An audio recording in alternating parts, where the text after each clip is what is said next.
नमस्कार दर्शक मित्रों, आप देख रहे हैं जीपीएमसी न्यूज 24/7 लाइव। ગર્ભપાત મામલે નવો ખુલાસો। અમદાવાદ સોનીની ચાલ ખાતે આવેલી આશીર્વાદ હોસ્પિટલમાં થતું હતું ગર્ભ પરીક્ષણ। બાવળામાં ગેરકાયદેસર ગર્ભપાત રેકેટ મામલો। ગેરકાયદેસર ગર્ભપાત મામલે પોલીસ દ્વારા કરવામાં આવી કાર્યવાહી। ગેસ્ટ હાઉસ મેનેજર સચિન પટેલની ધરપકડ। બાવળા પનામાં ગેસ્ટ હાઉસમાં ચાલતું હતું ગર્ભપાતનું રેકેટ। અમદાવાદ સોનીની ચાલ ખાતે આવેલી આશીર્વાદ હોસ્પિટલમાં થતું હતું ગર્ભ પરીક્ષણ। બાળકી હોવાનું જાણ થતાં કરવામાં આવતું ગર્ભપાત। હોસ્પિટલના ડોક્ટર હર્ષદ આચાર્યની પોલીસે ધરપકડ કરી। Doctor Harshad Acharya MD radiologist છે।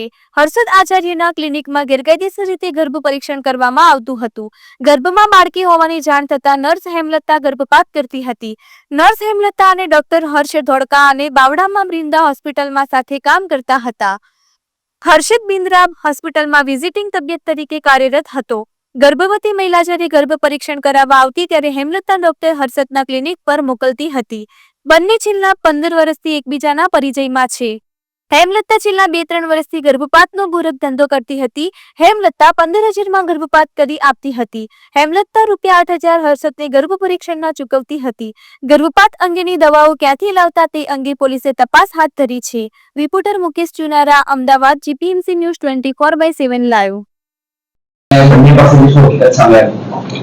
ગત તારીખ 26/5/2025 રોજ અમદાવાદ ગ્રામ્ય એસઓજી ટીમ દ્વારા બાવળા ખાતે આવેલ પનામા ગેસ્ટ હાઉસ પર રેડ કરીને એક નર્સ જેનું નામ હેમલતાબેન દરજી છે તેમની અને તેમની સાથે 2 અન્ય મહિલાઓની ધરપકડ કરેલી હતી, જે લોકો ગેરકાયદેસર રીતે સ્ત્રીઓનો ગર્ભપાત કરાવતા હતા।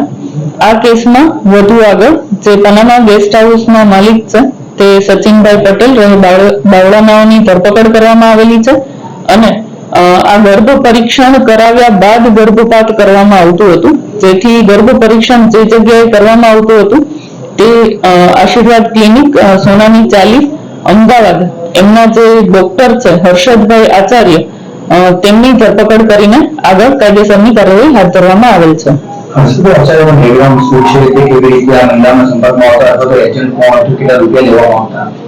હર્ષદભાઈ આચાર્ય જે ડોક્ટર છે બેઝિકલી એમડી રેડિયોલોજિસ્ટ છે અને તેમના ક્લિનિકમાં સોનોગ્રાફી કરવામાં આવતું હતું।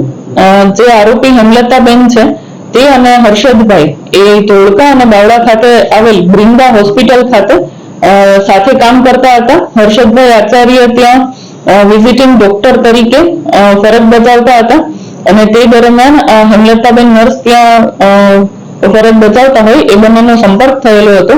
આથી હેમલતાબેનને જ્યારે કોઈ મહિલા ગર્ભ પરીક્ષણ માટે સંપર્ક કરતા ત્યારે હેમલતાબેન હર્ષદભાઈને વાત કરીને તેમની પાસે ગર્ભ પરીક્ષણ કરાવવા સારું લઈ જતા હતા।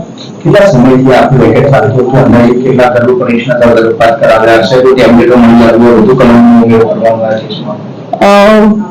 આ જે હેમલતાબેન અને હર્ષદભાઈ છે એ છેલ્લા 15 વર્ષથી એકબીજાના પરિચયમાં છે અને હેમલતાબેન છેલ્લા 2-3 વર્ષથી આ ગર્ભ પરીક્ષણ કરાવીને ગર્ભપાત કરાવવાનું કામ કરી રહ્યા હતા।